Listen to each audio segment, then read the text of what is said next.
আশা করি সকলে ভালো আছেন। আমিও ভালো আছি।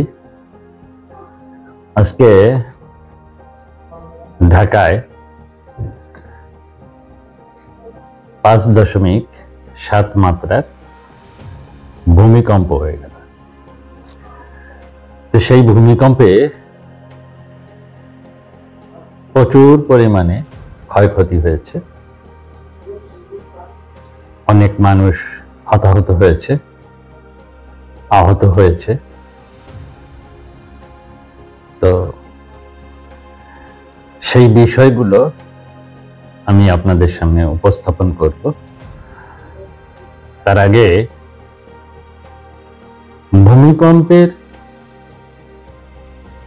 ভূমিকম্পটা কি, কেন ঘটে, কিভাবে ঘটে, কোন কারণ, সেটা আপনাদের সামনে একটু বিশ্লেষণ করার চেষ্টা নিচ্ছি। তো আপনারা একটু ধৈর্য সহকারে মনোযোগ দিয়ে শুনবেন।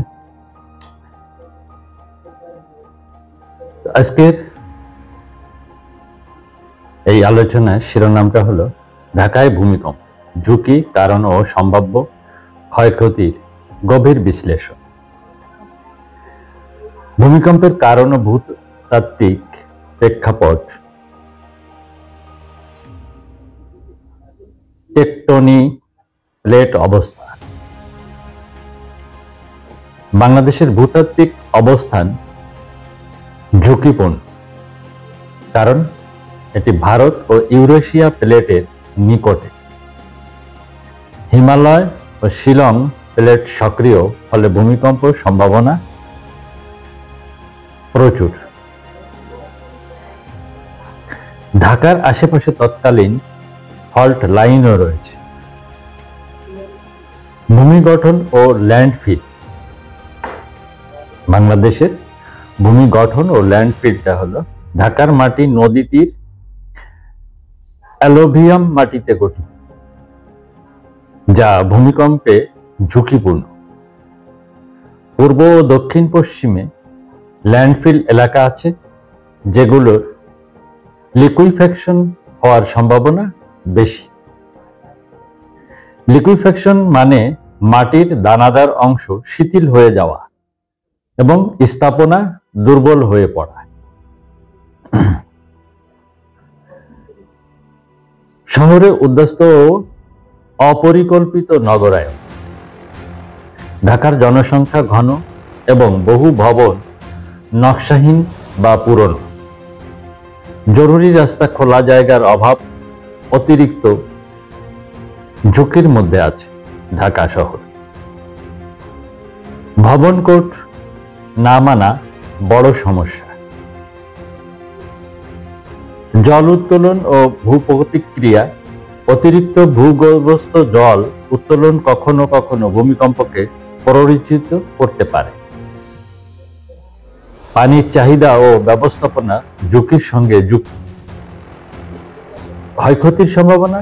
ঢাকার জন্য কি ভয়াবহতা রয়েছে? ঢাকা মধ্য ঝুঁকি অঞ্চল।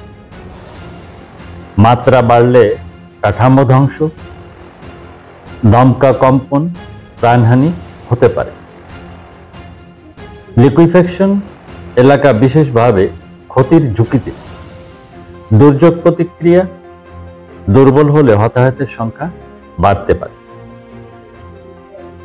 ঢাকার ঝুঁকি কতটা বাস্তব? বিশেষজ্ঞরা বলছেন ঝুঁকি বাস্তব ও উপেক্ষীয় নয়। কিছু বিশেষজ্ঞ মনে করেন বড় মাত্রার ভূমিকম্প কম সম্ভাব্য, তবে প্রস্তুতির অভাবই আসল সমস্যা। সাম্প্রতিক ভূমিকম্পের অনুভূতি নগরবাসীর আতঙ্ক বাড়িয়েছে। তো এই বিষয়ে আমাদের সতর্কতা কি নিতে হবে? জনজীবনে ভয় ও নিরাপত্তার চ্যালেঞ্জ। কম্পন অনুভূত করে মানুষকে ঘর থেকে বেরিয়েছে এবং সড়কে নেমেছে। ফায়ার সার্ভিস জানিয়েছে তারা দ্রুত প্রতিক্রিয়া দিয়েছে। নিকর্ষ ও সতর্কবার্তা। সচেতনতা বাড়াতে হবে, মানুষকে ভূমিকম্প প্রবণতা সম্পর্কে জানানো জরুরি। স্কুল অফিসের নিরাপদ স্থান ও ইভাকুয়েশন পরিকল্পনা প্রয়োজন। নিরাপদ নির্মাণ ও পরিকল্পিত নগরায়ন করতে হবে। ভবন কোড মেনে নির্মাণ বাধ্যতামূলক করা প্রয়োজন। ঝুঁকি ম্যাপ তৈরি করা প্রয়োজন। লিকুইফ্যাকশন অঞ্চলে বিশেষ কাঠামোগত প্রতিরোধমূলক ব্যবস্থা গ্রহণ করা, বাড়ি নির্মাণের ক্ষেত্রে বা বসত ভিটা নির্মাণের ক্ষেত্রে ব্যবস্থা নেওয়া প্রয়োজন। দুর্যোগ ব্যবস্থাপনা উন্নত করা, জরুরি পরিষেবা উন্নত করা, উচ্ছেদ পথ তৈরি, খোলা স্থান সংযোজন, প্রশিক্ষিত নিয়মিত করা জরুরি।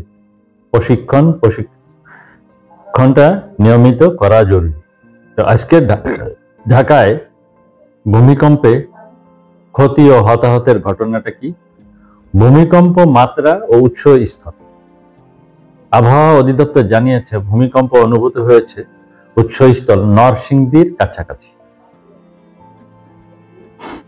নিহত আহত, ঢাকায় কয়েকজন নিহত হয়েছেন একটি ভবনের রেলিং ভেঙে। আরো আহতের খবর রয়েছে। দমকল ও সিভিল ডিফেন্স বিভিন্ন এলাকায় উদ্ধার কাজ চলছে। বিল্ডিং ও কাঠামোগত ক্ষতি। আরমানিটোলায় একটি ভবনের গলি থেকে প্লাস্টার ঢিলা ইট পড়েছে। খিলগাঁওয়ে নির্মাণাধীন ভবন থেকে ইট পড়ে মানুষ আহত নিহত হয়েছে। বাড়িধারায় আগুন লাগার খবরও পাওয়া গেছে। তো এছাড়াও আরো বহু হতাহতের খবর আমরা দেখতে পাচ্ছি। নির্ভরযোগ্য সূত্র না থাকায় আমি সেটা প্রকাশ করছি না। তো এই ছিল আজকে ঢাকার পরিস্থিতি ভূমিকম্পের। তো আমাদেরকে একটু সতর্ক থেকে সচেতন হতে হবে। ভূমিকম্প প্রবণ এলাকায় আমাদের বাস, কারণ এটি বদ্বীপ বাংলা। কয়েকটা প্লেটের মধ্যবর্তী স্থানে আমাদের এই দেশের অবস্থান। আর সবচাইতে ঢাকার ভয়াবহতা হলো এখানে ভিতরে যে রাস্তাগুলো আছে সেই রাস্তাগুলো অপরিকল্পিত এবং সবাই জায়গা না ছেড়ে রাস্তার উপরই প্রায় বাড়ি করে ফেলেছে। কোনো রকম দুর্ঘটনা ঘটলে ওখানে উদ্ধার কাজ চালানোর মতো কোনো গাড়ি, ফায়ার সার্ভিসের কোনো গাড়ি ঢোকার ব্যবস্থা অনেক জায়গায় নাই। তো এই ক্ষেত্রে আমাদেরকে সচেতন হওয়া ছাড়া অন্য কোনো বাঁচার উপায় নেই। তো পরিশেষে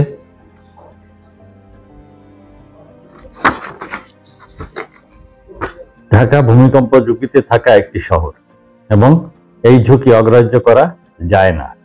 সচেতনতা, প্রস্তুতি, পরিকল্পনা ও প্রযুক্তির সমন্বয়ে ঢাকা আরো নিরাপদ ও প্রতিরোধী রাজধানীতে পরিণত হতে হবে। তো এই ছিল আজকের বিশ্লেষণ ভূমিকম্প বিষয়ক। তো ধন্যবাদ, ভালো থাকবেন। মালিক ভরসা। জয় জয় মালিক।